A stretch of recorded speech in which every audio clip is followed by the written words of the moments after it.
Sanibonani bafowethu. Bafowethu ngisacela ukunixoxela enye indaba nje ebuhlungu enezokwenzakala. But ke if sikhona ukuyiwina lempi esibhekane nayo manje angeke kwenzakale, but masiluza lempi kuzokwenzakala.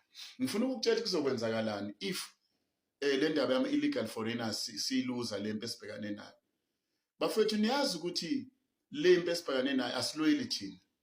Thina bafowethu siyaphila, siyazama, kuyazameka kufana. But abantu abazolimala kakhulu abazo-affecteka ngalempi abantwana bethu, because thina abanye bethu sesibadala, abanye bazoshona, abanye basaphila, but siyakhona ukusurvive. Abantwana bethu ngeke baphile. Yazi mfowethu into ebuhlungu uma kwenzeka siluza lempi ama foreigners ethatha over izwe lethu, kuyoba buhlungu bafethu.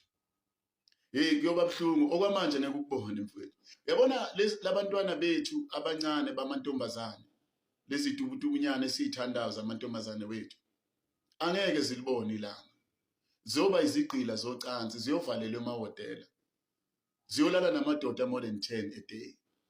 Abanye babantwana bethu bayothunyelwa phesheya, beyolaliswa nabantu abangabazi, badayisisa umzimba ngoba thina sobe sesihlulekile. Bafethu kuningi okubuhlungu obuzokwenzakala. Laba besilisa abafana labantwana bayosebenza kanzima just ukuthola nje umjovo wama-drugs ukuthi bajove, bayodla phansi. Kumanje bafethu ama-Somali lama-tuck shop sidliswa phansi. Mangathi uyabheka ku-TV ukudla kuchithwe phansi, sinikezwa yonke into. But ngaleso sikhathi sobe singasenawo amandla.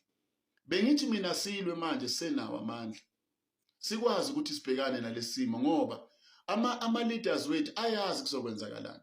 Ayikho into enzima mfethu njengokuphila in a collapsed state. Into ecollapsile, yazi ngike ngaba kwelinye izwe ilona ayikho into ebisebenza kulelozo.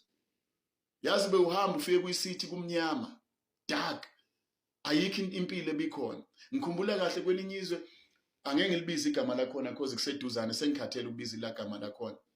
Ngelinye ilanga bawutshela abafethu besebenza nabo, ubungasadli ngelunch ubudle besidla ngalama take away lawa udle ungaqedi ukudla kwakho, uthatha ukudla kwakho uhambe efensini because kunabantu la efensini around the fence, abazali nabantwana bayakhala balambile.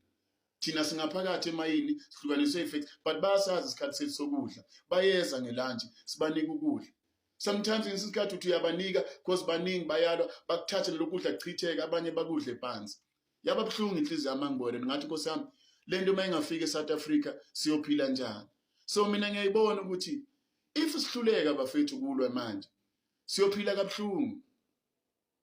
Abantwana bethu bayobulawa, kwathina siyobulawa. Bengibuka nenini bafethu i-Islamic State of Africa bafikela abantu as ama-refugees, but manje they are applying ukuthi bavule i-political party yabo. Bafethu leli izwe lizophathwa ama-Muslim ngelinye ilanga. Ama-Muslim asukumile agcwele yonke indawo. Angisho ukuthi siyokhonzisa uNkulunkulu esingabazi, bayoza noNkulunkulu esingabazi. Kumanje mfethu kudungekile emzansi kunoNkulunkulu abaningi bama-rituals abasuka koGhana, basuka koNigeria, abantu badidekile.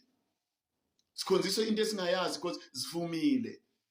Ayikho into ebuhlungu njengokuphila in a collapsed state where yonke into collapse. And ama-politician ethu ngendlela atshontsha ngayo ayazi ukuthi that time mayifika isikhathi sokuthi kuhlushekwe bona babe into yobifunction kuphela is the city.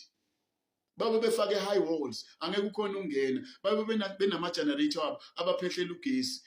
Kumanje banama-boreholes emizini yabo, banamasola yonke into. Wena ophuwa angeke uphile, angeke uphile mfethu.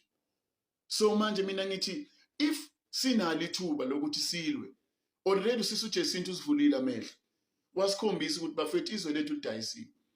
So kudinga ukuthi thina siyeke lokhu sikhwebhana sihlangane together, silwise ugovernment wethu, sivikele lokhu kuhlupheka okukhulu okuzayo.